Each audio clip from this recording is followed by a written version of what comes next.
حسن و حسین رضی اللہ تعالیٰ عنہما کے فضائل سے متعلق تھی۔ اس وقت کچھ باتیں مجھے عرض کرنی ہے کہ حضرت حسین رضی اللہ تعالیٰ عنہ کی شہادت کا واقعہ سنایا جاتا ہے، بتایا جاتا ہے۔ کربلا کا یہ جو سانحہ ہے یقیناً یہ اسلامی تاریخ میں ایک بدنما داغ ہے کہ حضرت حسین رضی اللہ تعالیٰ عنہ یہ اللہ کے نبی علیہ الصلوۃ والسلام کے چہیتے نواسے اور خاندان نبوت کے پھول ہیں، جگر گوشہ بطول ہیں، آل رسول ہیں، تو ان کو مظلومانہ طریقے سے نہایت ظلم کے ساتھ کربلا کے میدان میں شہید کیا گیا۔ یقیناً یہ شہادت کا واقعہ، اس سے ہمیں تکلیف ہوتی ہے اور ہونا چاہیے، لیکن شہادت کوئی ایسی بری چیز نہیں ہے اور ایسی کوئی تکلیف دہ چیز نہیں ہے کہ جس پر رویا جائے، پیٹا جائے اور ماتم منایا جائے۔ شہادت تو بہت اونچی چیز ہے، شہید کا بڑا اونچا مقام ہے۔ حضرت حسین رضی اللہ تعالیٰ عنہ نے شہادت پیش کی، اپنی جان کا نذرانہ پیش کیا، تو اس شہادت کے پیچھے بہت سارے اسباب ہیں، کسی موقع پر اس کو بھی انشاءاللہ عرض کیا جائے گا۔ پچھلے سالوں میں نے اس سے متعلق باتیں آپ کے سامنے عرض کی تھی کہ حضرت حسین رضی اللہ تعالیٰ عنہ نے اپنی جان کا نذرانہ پیش کر کے، شہادت پیش کر کے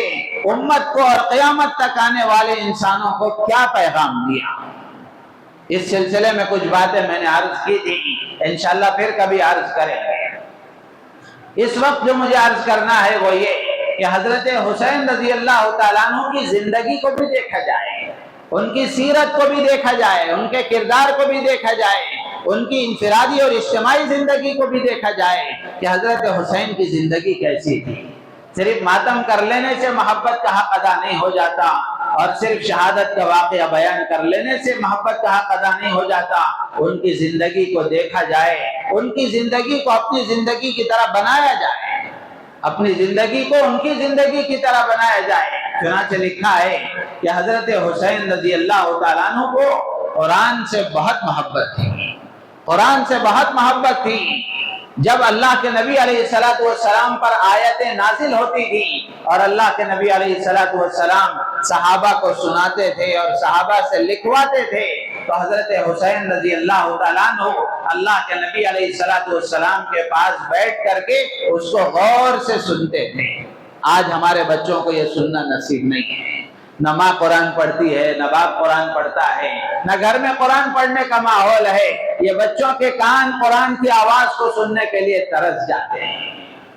میرے عزیز و دوست بزرگوں، حضرت حسین رضی اللہ تعالیٰ عنہ کی زندگی کا ایک پیغام ہے یہ ہمارے لیے کہ قرآن سے محبت ہم اپنے اندر پیدا کریں، قرآن سے عشق اپنے اندر پیدا کریں، اپنا رشتہ قرآن سے مضبوط کریں، قرآن سے وابستگی پیدا کریں۔ قرآن یہ ہدایت کی کتاب ہے، مردوں کے ایصال ثواب کی کتاب نہیں ہے، زندوں کو راستہ بتانے والی کتاب ہے، زندوں کو زندگی گزارنے کا طریقہ اور سلیقہ سکھانے والی کتاب ہے۔ بدقسمتی سے ہم نے اس کو مردوں کے ایصال ثواب کی کتاب بنا دیا۔ یہ تو زندوں کے لیے دستور تھا، منشور تھا، یہ زندوں کے لیے راستہ بتانے کی کتاب تھی۔ قرآن میں اللہ نے فرمایا ہدی للناس، قرآن کے بارے میں، قرآن انسانوں کو راستہ بتانے والا ہے، مردوں کو ثواب پہنچانے والا نہیں ہے۔ یقیناً پڑھیں گے تو ثواب پہنچے گا، اس سے انکار نہیں ہے، لیکن اس کا مقصد اصل یہ ہے کہ ہم اپنی زندگی میں اس سے رہبری حاصل کریں۔ تو حضرت حسین رضی اللہ تعالیٰ عنہ کو قرآن سے بہت محبت تھی، اور آپ نے چھوٹی عمر میں قرآن حفظ کر لیا تھا۔ حضور اکرم صلی اللہ علیہ وسلم سے، حضرت علی اور حضرت فاطمہ رضی اللہ تعالیٰ عنہ سے انہوں نے قرآن پڑھنا شروع کیا، یاد کرنا شروع کیا، یہاں تک کہ چھوٹی عمر میں وہ قرآن کے حافظ ہو گئے۔ پھر اس کے بعد میں روزانہ قرآن کی ایک منزل یا 2 منزل قرآن کے پڑھنے کا ان کا معمول تھا۔ قرآن میں 7 منزلیں ہیں، روزانہ 1 منزل یا 2 منزل، دن میں بھی قرآن کی تلاوت کرتے تھے، رات میں بھی قرآن کی تلاوت کرتے تھے۔ تو حضرت حسین رضی اللہ تعالیٰ عنہ کو قرآن سے محبت تھی، تو حضرت حسین سے محبت کا تقاضا یہ ہے کہ ہمارے اندر قرآن سے محبت ہم پیدا کریں، قرآن سے عشق پیدا کریں، قرآن سیکھنے کی کوشش کریں، قرآن سیکھا ہوا ہے، صحیح ہے غلط ہے معلوم کریں، غلط ہے تو درست کریں، صحیح ہے تو روزانہ اس کی تلاوت کا معمول بنائیں، قرآن کو سمجھنے کی کوشش کریں اور قرآن کے پیغام کو اللہ کے بندوں تک پہنچانے کی کوشش کریں۔ ایک اور پہلو عرض کر کے اپنی بات ختم کروں گا۔ حضرت حسین رضی اللہ تعالیٰ عنہ کی زندگی کا ایک پہلو یہ ہے، ایک واقعہ ہے، اس سے پہلے تمہیدی بات یہ ہے کہ آپس میں عداوت، دشمنی، لڑائی، جھگڑے یہ خاندان کو تباہ کر دیتے ہیں، اس کے مقابلے میں معاف کر دینا اور درگزر کر دینا، نظر انداز کر دینا، اس کی وجہ سے معاشرے میں محبتیں پیدا ہوتی ہیں، خاندانوں میں محبت جنم لیتی ہے، دلوں میں جوڑ پیدا ہوتا ہے۔ اس کے بجائے اگر لڑائی جھگڑے ہوں، عداوت اور دشمنی ہو تو وہ خاندان تباہ ہو جاتا ہے۔ چنانچہ ایک واقعہ حضرت حسین رضی اللہ تعالیٰ عنہ کے ساتھ یہ پیش آیا۔ ان کے چھوٹے بھائی تھے محمد ابن حنفیہ، یہ حضرت علی رضی اللہ تعالیٰ عنہ کی دوسری بیوی کے لڑکے تھے، محمد ان کا نام تھا، محمد ابن حنفیہ۔ ایک مرتبہ ان سے ایسا کام سرزد ہو گیا جس کی وجہ سے حضرت حسین رضی اللہ تعالیٰ عنہ ناراض ہو گئے، اور حضرت حسین رضی اللہ تعالیٰ عنہ نے اپنی ناراضگی کا بھی اظہار کیا کہ تم نے جو کام کیا یہ صحیح نہیں کیا، اس سے مجھے تکلیف ہوئی ہے، آپ نے ناراضگی کا بھی اظہار کیا۔ جب محمد ابن حنفیہ رحمت اللہ علیہ نے دیکھا کہ حضرت حسین رضی اللہ تعالیٰ عنہ میرے بڑے بھائی ناراض ہو گئے تو وہ فوراً اپنے گھر آئے۔ گھر آ کر انہوں نے خط لکھا، ایک پرچی لکھی جس میں انہوں نے لکھا کہ آپ کو اللہ نے بہت اونچا مقام عطا فرمایا ہے، باپ کے اعتبار سے اگر دیکھا جائے تو میں اور آپ دونوں حضرت علی کے بیٹے ہیں، لیکن والدہ کی طرف سے دیکھا جائے تو تم فاطمہ کے بیٹے ہو، نبی پاک صلی اللہ تعالی علیہ وسلم کے نواسے ہو، تمہاری فضیلت بہت اونچی ہے، تمہارا مقام بہت اونچا ہے، تمہارے مقام تک میں پہنچ نہیں سکتا، تو اس لیے میری درخواست یہ ہے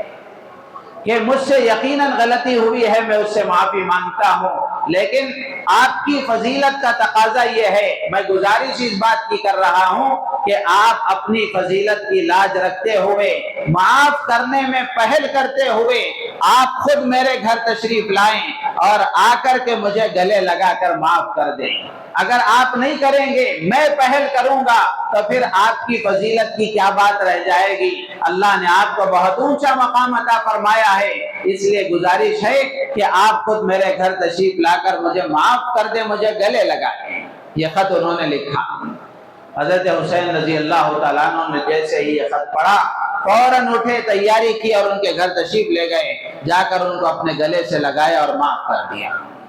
میرے عزیز دوستو بزرگوں، آج خاندانوں میں کتنے لڑائی جھگڑے ہیں، کتنے لڑائی جھگڑے ہیں، میاں بیوی کے ہیں، بھائیوں کے ہیں، اولاد کے، ماں باپ کے ہیں، پڑوسیوں کے، رشتہ داروں کے ہیں، آپس میں رشتہ داری کے جھگڑے ہیں۔ اگر معاف کرنے کا جذبہ ہمارے اندر پیدا ہو جائے، درگزر کرنے کا جذبہ ہمارے اندر پیدا ہو جائے تو یہ جو رشتوں میں درار ہے، دلوں میں عداوتیں ہیں، نفرتیں ہیں، خاندان جو تباہ ہو رہے ہیں، رشتے جو ٹوٹ رہے ہیں، خونی رشتے جو پامال ہو رہے ہیں، اللہ کی ذات عالی سے امید ہے کہ ہمارے خاندان اس سے محفوظ رہ جائیں گے۔ حضرت حسین رضی اللہ تعالیٰ عنہ سے محبت کا تقاضا یہ ہے اور ان سے تعلق کا تقاضا یہ ہے کہ ہم اپنے اندر معاف کرنے کا جذبہ پیدا کریں، معاف کرنے کا حوصلہ پیدا کریں۔ معافی مانگنا بھی بڑا کام ہے، معاف کرنا بھی بڑا کام ہے، اور یہ بڑے جگر والوں کا کام ہے۔ معافی مانگنا بھی بڑے جگر والوں کا کام ہے اور معاف کرنا بھی بڑے جگر والوں کا کام ہے۔ یہ دونوں چیزیں اللہ کو بہت پسند ہیں، یہ دونوں چیزیں اللہ کو بہت پسند ہیں۔ اسی طرح حضرت حسین رضی اللہ تعالیٰ عنہ کے اور بھی بہت سارے واقعات ہیں اور بہت ساری ان کی خصوصیات ہیں۔ نرمی تھی طبیعت میں، عاجزی تھی، انکساری تھی اور سخاوت تھی، اللہ کی راہ میں مال کو خرچ کرنے کا جذبہ تھا، غریبوں کی غربت کو ختم کرنے کا جذبہ تھا، ضرورت مندوں کی ضرورتوں کو پورا کرنے کا جذبہ تھا۔ ایسے بہت سارے واقعات کتابوں میں لکھے ہوئے ہیں۔ اللہ تعالیٰ سے دعا ہے اللہ تعالیٰ ہم سب کو نواسے رسول کی سیرت کو جان کر اس کے مطابق عمل کرنے کی اللہ ہمیں توفیق عطا فرمائے۔ خاندان رسول سے اللہ تعالیٰ ہم سب کو سچی پکی محبت نصیب فرمائے. آمین. وآخر دعوانا ان الحمد للہ رب العالمین.